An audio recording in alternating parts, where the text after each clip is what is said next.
We are in a battle for the soul of America. This is a fraud on the American public. Welcome to After America from the Australia Institute. I'm Dr Emma Shortis. I'm Director of International and Security Affairs here at the Australia Institute. And as promised, we are now coming to you daily, or thereabouts, in the lead up to the presidential elections. And I'm joined today by a very special guest. Chaz Licciardello is co-host of ABC TV's Planet America, which you can catch on Wednesday and Friday nights. And Chaz is also host of the relentless and excellent PEP podcast. Chaz, thanks so much for being here. Hello, Dr. Emma. It's a pleasure. The pleasure is all ours. Hey, Chaz, let's dive right in. The last time I spoke to you, and often on the PEP podcast, you speak about, in this really close election, the trends favouring Trump, that the election is trending towards Trump. Do you still think that? Very much so. Very much so. Even on the weekend when there were a couple of polls that seemed like they were favouring Harris a little bit again, like in Michigan, there was a more encouraging poll for her. At the same time, Gallup was releasing polls showing that I think it was 28% of people thought America is on the right track. You don't win re-election with those kinds of numbers. It's really, really hard, even up against Trump. And one way or another, if Harris is going to win this, she's going to have to create some history, I think. Yeah, look, I think you're right. Certainly, as you say, it's so close that it's hard to tell, but it does feel like it's trending towards Trump. So does that mean that you think that Harris is going to have to do something radical in order to turn things around, or that there'll need to be some kind of outside event? Technically, I think we still haven't had an October surprise. Do you think it's going to have to be something kind of that big? Honestly, I think it's too late. I think that that with a little over a week left, it takes a few days for anything to filter through. I think that there's certainly nothing that she can do. I think that if there was an external event in the next day or two, maybe. But by the time we're getting to Thursday, Friday, it's just getting too late. That's not me saying there's no way she'll win. That's me saying the way she'll win is if there's a polling error. That's the way she'll win. If what we think are the numbers are not actually the numbers, then she might win. Maybe she's actually ahead by 4 points at the moment. We've got no idea. It's really important for people to realize that even though everything looks super tight, everything is super tight in 7 states. So a completely normal margin of error could mean a landslide in terms of the the college, the electoral college. It'll be a landslide potentially on either side within the margin of error. So that is what is going to determine whether she wins if the polls are wrong. There's no event, I think, if the polls are right, that can get her in a position where she will win, in my view. Yeah, sure. Just on the polls, I mean, my instinct with polls is always to say that they're just one indication. The qualitative analysis is just as important, understanding the politics of it, understanding the electorate. How much stock are you putting in particularly those battleground state polls, given that they're so close, but also given, just how hard it is to kind of untangle the knot of American politics at the moment? Are the polls the things you're watching, or are you paying attention to other stuff? For the last 2-3 weeks, I've been thinking it's too close.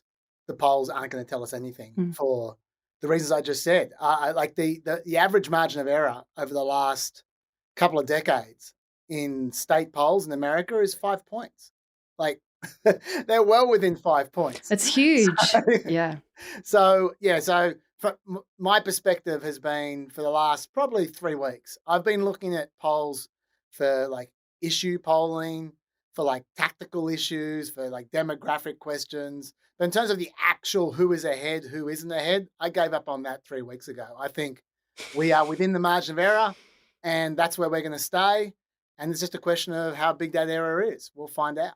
Yeah, well, we're going to find out a lot of things. And I think you can kind of see that, the polling in battleground states, as we said, is kind of only one indication. And clearly the campaigns are kind of thinking that a little bit too, because, how else do we explain that Harris was in Texas, which is not a battleground state, or at least we don't think it's a battleground state, with Beyonce, and Trump's been in New York over the weekend as well, which is, again, not a state that Trump is likely to win in the Electoral College. So what do you make of what the campaigns are doing now, and how they're approaching the battleground states and the not battleground states? Okay, well, the first thing I'd say about the Texas rally with Harris is that was about Beyonce, I think, more than anything else.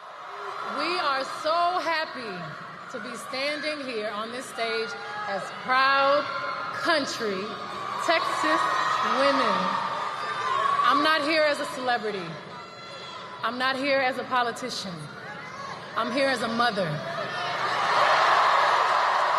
mother who cares deeply about the world my children and all of our children live in. So let's do this, ladies and gentlemen. Please give a big, loud Texas welcome to the next President of the United States, Vice President Kamala Harris. They wanted people to be watching that who weren't at the rally, which is, that's good technique with rallies. Like you want more than the 20,000 people at the rally to pay attention to a rally. If you can get millions of people tuning in, then it's so much the better. So it doesn't matter if it's in Texas or if it's in Hawaii or if it's on Mars. If you get the rest of America tuning in to watch it, then that's great. And so I think that was the reason she was in Texas, number one. Number two, let's not forget there is a Senate seat on the line there. And while it's unlikely that the Democrats are going to win the Senate seat in Texas, it's not out of the bounds of possibility. They're probably, 3 points down there? 2 points down maybe? It's possible. I don't think they're going to win that, but I think they've got more chance of winning there than they do in Montana, and they don't want to give up on the Senate entirely, so they have to win a seat somewhere that's unexpected. Now, whether it's Nebraska with Dan Osborne or it's Texas defeating Ted Cruz, it's got to be one of them because it's not going to be any other place. So I think that was worth her going to Texas for that day, even without Beyonce. But add in Beyonce, it made it well worth it. It's the same as Trump in New York with his Madison Square Garden rally. I mean, there are 6 swing seats in Congress on the line in New York. Mm. That's true. But even that aside, it was about the people who were tuning in. It was about the spectators online. It wasn't about people in Madison Square Garden, and a little bit about his ego. But to answer your original question about what I'm looking at when it comes to what they're doing with their rallies, how they're spending their time, I'm always interested in how they're spending their money. That's what I'm interested in, because what they say at the rally, well, that's up to the candidate. The candidate, like if you sound like Trump, you've got no idea what his staff are telling him to do because he'll do whatever he wants. But the staff have complete control over their advertising and where they spend their money. And the staff aren't making any moves that aren't poll tested to the nth degree. So you know exactly what their internal polls are telling them from their advertising decisions. Where they advertise, how they advertise, what are they talking about? And it's noteworthy to me that in the case of Trump, his advertising has been about an anti-trans campaign that he barely talks about. But that's where the money's going. So that tells me what his campaign is trying to do. His campaign is trying to appeal to especially when you're talking about anti-trans campaigns, you're talking the number one thing that people associate trans controversies with in America is sport. It's about trans women playing sport with women. That is the issue they talk about on Fox News endlessly. And they're advertising, they're spending millions of dollars advertising on sports channels about trans issues. So what that tells me is that they are putting all their eggs in the basket of young men, young Latino, Black, working class men. That's what they're trying to do. And so that's what I take from the Trump campaign, regardless of what he says. From the Harris campaign, You have a look at what they're doing there. They're still advertising about abortion. They put out a new ad like a week ago, and that was a high rotation ad. Another thing that they are advertising about is a Social Security scare campaign. Like, we don't hear about that. They don't talk about that, but that's where their money is going. Saying to old people, Trump is going to cut your Social Security.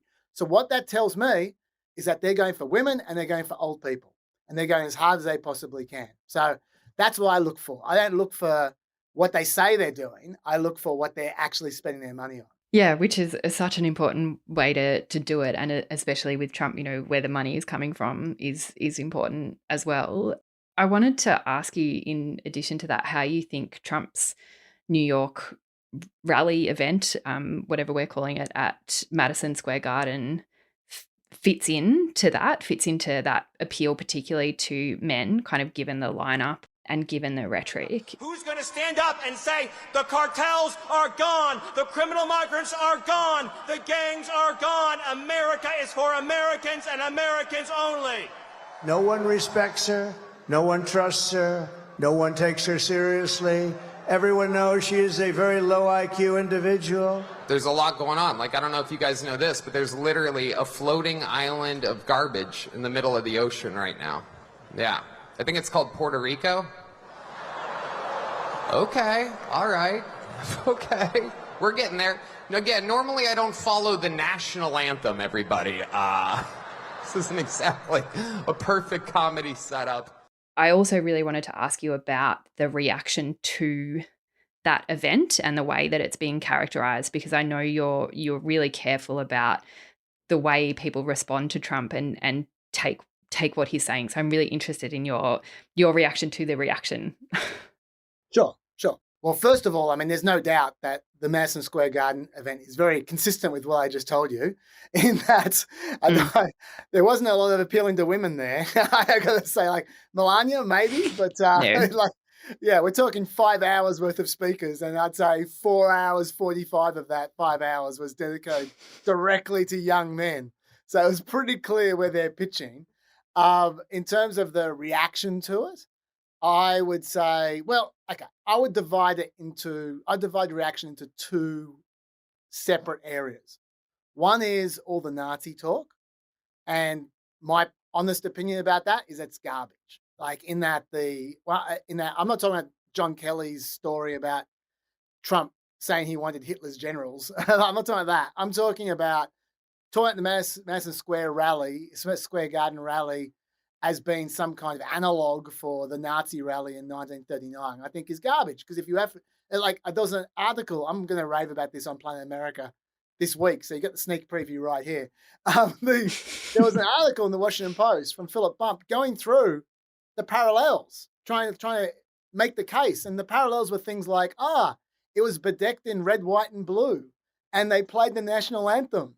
And they talked about low government spending, and you just go, come on, mate! Like, there's nothing Nazi about any of that. Like, with the exception of Stephen Miller, it was just a normal Trump rally that was longer, with an insult comedian for reasons I don't understand. So the Nazi thing, I think, is just Democrats looking for something to attack him with that's consistent with the line they've been running for the last 2 weeks, which is the fascist line, which has been the closing argument for the last 2 elections now, or 3 elections now. But the difference is now they've got more material than they used to have, because Trump's been living up to it recently. So, but that's been their line, and I think they were just trying to attack Trump in a consistent way. But I don't think there was anything in the rally to justify that. That's the first bucket of reaction I'd respond to. The second bucket is that it was very aggressive, negative, angry, and ominous rally. And I think it was. I think that is a fair response. I think that even though I'm a person who doesn't get offended by comedians at all, I definitely wasn't offended by Tony Hinchcliffe. I've seen plenty of Tony Hinchcliffe over the years, and I'm not offended by him in the slightest. I think it's a terrible mistake to book him for a political rally. He's an insult comic who does edgy material. And that is exactly what you would not get someone for a political rally. Like, it's just a terrible mistake. To me, I'm guessing that Barron told him to book Tony Hinchcliffe because Barron seems to be his media advisor at the moment. And Tony Hinchcliffe is really big amongst the people who are into all the podcasts that Donald Trump has been speaking to for the last month. So I think that, I think he ought to retire Barron as his media advisor and actually listen to his actual media advisor for a change. That might be a good idea, like a professional. But that was a mistake. I do think that I think it probably energized the people it was trying to energize, but I think this election can't just be about young men. Like, if Trump loses more women than he gains young men, he loses. And people keep on focusing on the young men and not thinking about the other side of the equation, because these are always trade-offs. And I think that rally would have spooked more people than it would have attracted. And so I think it was a mistake the way they conducted themselves. And I think it will rebound on him. Yeah, I mean, it will be really interesting to see if it does, and whether that kind of reaction to it, characterizing it as a kind of Nazi or fascist rally, has any effect. Because, as you say, that's been the line for against Trump for a long time, and it's kind of too easy. And I sort of wonder if, like, part of the event wasn't just a kind of standard Trump effort at trolling, because that parallel between the 1939 rally and this one is so easy to make. It's such it feels cheap doing it because it's so obvious. But at the same time, so much of the rhetoric, particularly, as you said, the Stephen Miller rhetoric, is straight out of that playbook, and not necessarily the kind of like, well, absolutely not the literally Hitler argument, but the pretty homegrown American fascism is there and has been there the whole time. So it's nothing new. But as you say, it will be really interesting to see if it does more to alienate people than it does to mobilize a base, which is arguably already kind of mobilized to its maximum extent. Yeah. I should say, by the way, I don't think it's going to cost him in the election. If it rebounds, it rebounds in a totally minor way. I think this election's already baked in. I really do. They've been at it for a while. Yeah, I mean, it's not exactly heartening to hear that, Jess, but that probably leads me to ask you a final question, which is what you will be looking for on election day and in the immediate aftermath to either confirm that, is it a prediction? I don't know. I don't want to go that far, but to confirm that suspicion that you've got, or otherwise, what are you going to be looking at? Look, I'm the kind of person who I'm a data kind of guy. So I'm the kind of person who makes lists of counties that I'm interested in that I think are indicative of each state. I usually make a list I don't have them off the top of my head here. I haven't made my list yet, but I usually will go through and make a list of 1 or 2 counties per state. And then I'll follow those counties quite carefully, as to give me some indication of where I think that state's going. But I mean, the truth is that kind of process, it gives you an hour or two ahead of the news, but only an hour or two.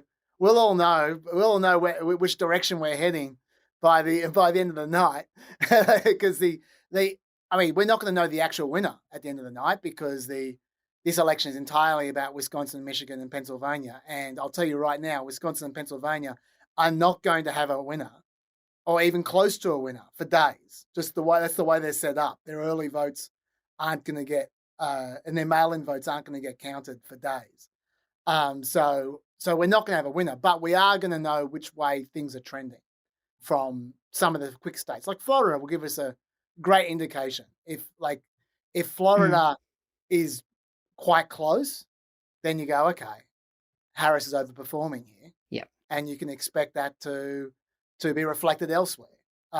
Florida is usually the sign of what the evening is going to be like, because they're always first to complete their count.